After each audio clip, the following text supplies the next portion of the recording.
The South Carolina Stingrays are on the ice behind me preparing for game number 2 tonight against the Orlando Solar Bears. 7:05 p.m. start here at the North Charleston Coliseum. It was a 2-0 win for Orlando in game 1. The Stingrays down 1-0 in the series. But Ryan Warsofsky's message, pretty simple, wants everyone to settle down and play their game tonight. We were able to speak with coach and forward Tim McGauley before tonight's game.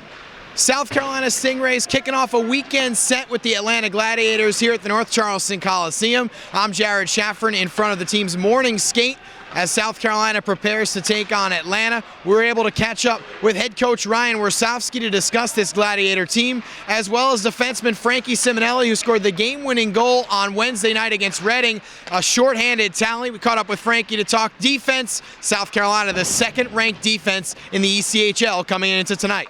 Jared Shafran here with Scott Tansky, Stingrays locker room. We're discussing Tansky Talks tonight, which is coming up on April 7th. Really exciting game where we're going to be hopefully raising as much money as possible for Tansky Talks organization, mental health awareness. And Scott, this has been an organization that you've taken control of. You've done it now in multiple seasons for multiple teams. Why did you start this organization? What happened that caused you to decide that this was really important to you? Yeah, it's been a wild ride. It's been great so far. Well, I live back in Ottawa, Canada. And you started it back when you were in Orlando. How did that start, and how did it go? What did you guys do back there to kind of get this organization going? Yeah, I spent four fantastic years in Orlando, and near the end of my career there, I was approached kind of by the. All season, Rob Flick has been excelling on the ice and on the phone. I decided to hop in the car for Rob Flick's Pokemon adventure. Hey Stingrays fans, Jared Shafran sitting down with our new head coach, Spiros Anastas, presented by The Office People.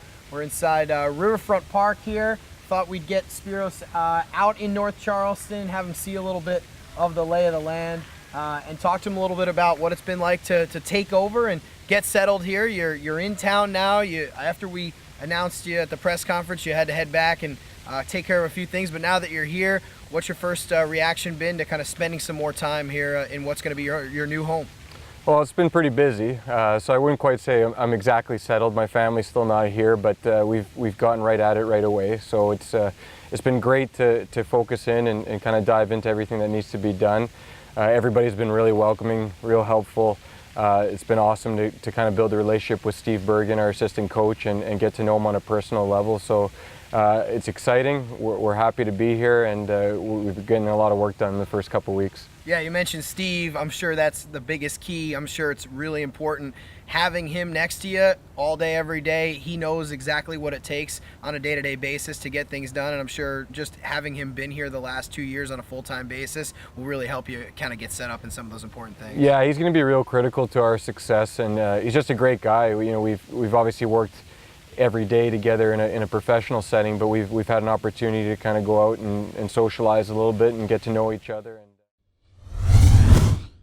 The Ferris State Bulldogs have taken the ice here at Van Andel Arena in Grand Rapids for the 2016 Final Five. Dogs are practicing right now behind us. They'll take on Michigan Tech tomorrow night on Friday at 7:37 p.m. I'm Jared Shafran here for FerrisStateBulldogs.com. We're able to catch up with Bob Daniels and a few members of the Ferris State Bulldogs here in Thursday's media day before tomorrow's game. Bulldogs and Michigan Tech Huskies tomorrow night here in Grand Rapids.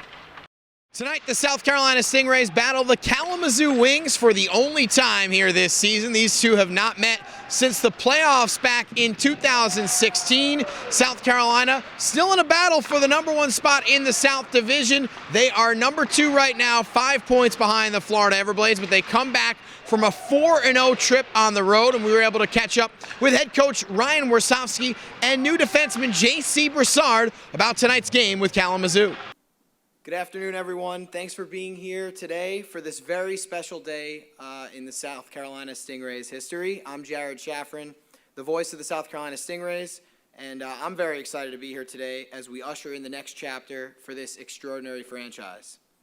Before we get started, I want to welcome everyone watching on Facebook Live right now from wherever you are, and I want to say thank you to our great fans who consistently give us excellent support all year long. You guys are the reason this team is where it is as we head into our 26th season. Today we're going to welcome the 8th head coach in this proud franchise's history and our first coach under our new owner, Todd Halloran. Your affiliation is as strong as ever right now with Hershey and Washington. Give us a little sense of what you hear from them. Obviously, they wanted you to go farther and develop some of their players a little bit more, but what do you hear from them as far as the next steps, and what's that process like with them building their rosters, and how much do you have to monitor what they're doing? Yeah, we'll talk. Washington's still playing, so we really haven't got into it a whole lot. I've talked to Jason Fitzsimmons and Troy Manup and Hershey, and obviously everyone's disappointed. This is a three-tier system. It's funny when you win, you have everyone from the organizations texting you congratulations.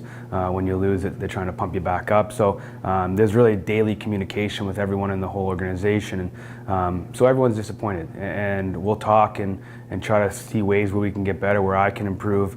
To help these younger players get better, maybe quicker, and sometimes it takes a little bit more time. So again, we'll talk as the weeks go on.